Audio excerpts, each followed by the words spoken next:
అలాగే డాక్టర్ గారు, అంటే చాలా మందిలో మనం ఇప్పటి వరకు సమస్యలు కిడ్నీలో స్టోన్స్ కానివ్వండి, లేకపోతే ఫంక్షనింగ్ గురించి మాట్లాడుకుంటున్నాం. అసలు ఇవి రావడానికి గల కారణాలు ఏంటంటారు? ఫుడ్ హ్యాబిట్స్ చేంజ్ అయిపోయినాయండి. తర్వాత మనం బయటకు వస్తున్నాం కదా అని చెప్పి వాటర్ కూడా సరిగ్గా తీసుకోవట్లేదు. ముఖ్యంగా లేడీస్, జెంట్స్ సంగతి పక్కన పెట్టండి. లేడీస్కి అయితే ఎప్పుడు బయటకు వచ్చామంటే కొంచెం ప్రాబ్లం ఉంటుంది కాబట్టి వాటర్ తీసుకోకపోవడం వల్ల కూడా ప్రాబ్లం అవుతుంది. ఇలాంటివన్నీ కూడా గమనించుకోవాలి. అంటే చాలామంది అంటే పేషెంట్స్ దగ్గర విన్నాను, మాకు మేమంతా బాగానే ఉన్నాం కానీ అవి తర్వాత బయటపడుతున్నాయంటే స్టోన్స్ ఉన్నాయి, దానికి ఏం చేయాలి, ఓకే, ఎలా తెలుసుకోవాలి? ఏం లేదండి, మీకు వెంటనే బయటపడకపోవడం కాదండి, ముందు నుంచి మీకు సింటమ్స్ ఉంటాయి, మీరు గమనించుకోలేదు. ఓకే, అంటే యూరిన్ కలర్ మారుతుంది ఫస్ట్, తర్వాత ఏంటంటే పొత్తి కడుపులో పెయిన్ వస్తుంది.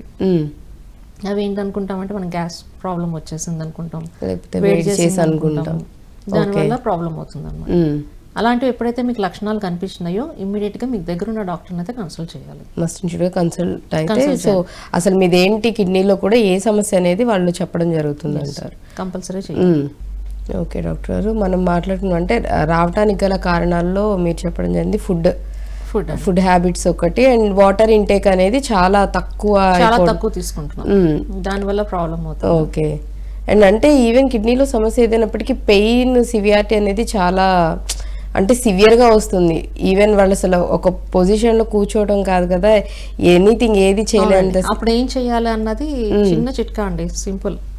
మీకు ఈ పాయింట్ ఉంది కదా ఇక్కడ హ్యాండ్ లో, ఈ పాయింట్ మీరు ప్రెస్ చేసుకుంటూ ఉండాలి. ఎవరికైతే యూరిన్ కలర్ మారిందో ఇమ్మీడియట్ గా స్టార్ట్ చేయండి ఇలా ప్రెస్ చేసుకోవడం. ఓకే, ఐదర్ ఈ హ్యాండ్ కానీ ఈ హ్యాండ్ కానీ మీకు ఏది పాసిబిలిటీ ఉంటే ఆ హ్యాండ్ తీసుకోవాలి. ఇలా ప్రెస్ చేయడం వల్ల అంటే కిడ్నీస్ అన్నది యాక్టివేట్ అవుతాయి. తర్వాత మీకు ఇందాక చూపించాను రాజ్మా, అవును, రాజ్మా గింజలు ఉన్నాయి కదా, ఈ ప్రదేశంలో పెట్టుకుని టేప్ వేసుకుని పడుకోవాలన్నమాట ఇలా. ఓకే, దానివల్ల కొంచెం ఉపశమనం కలుగుతుంది. దాంతో పాటు ఏం చేయాలి, కంపల్సరీగా డాక్టర్ని కన్సల్ట్ అవ్వాలి.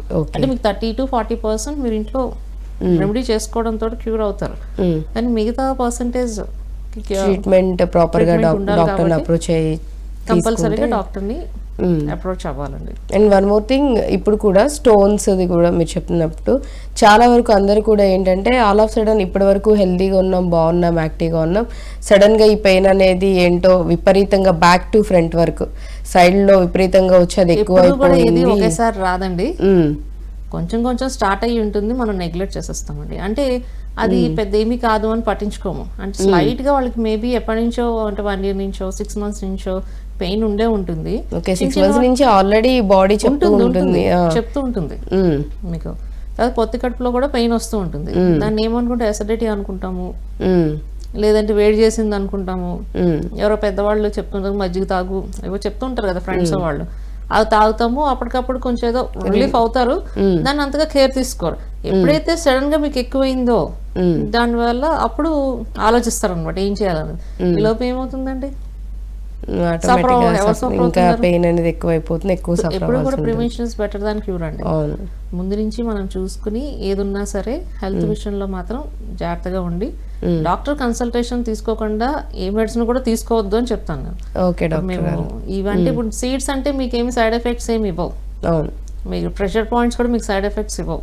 అలా కాకుండా ఇప్పుడు మెడిసిన్ కానీ ఇంకేదైనా సరే చూసి చేసుకునేటప్పుడు ఖచ్చితంగా డాక్టర్ కన్సల్టేషన్ తీసుకోవాలి. మెడికల్ షాప్ వెళ్ళి మాత్రం డైరెక్ట్ కొనుక్కుని వేసుకోవద్దు. ఓకే డాక్టర్ గారు.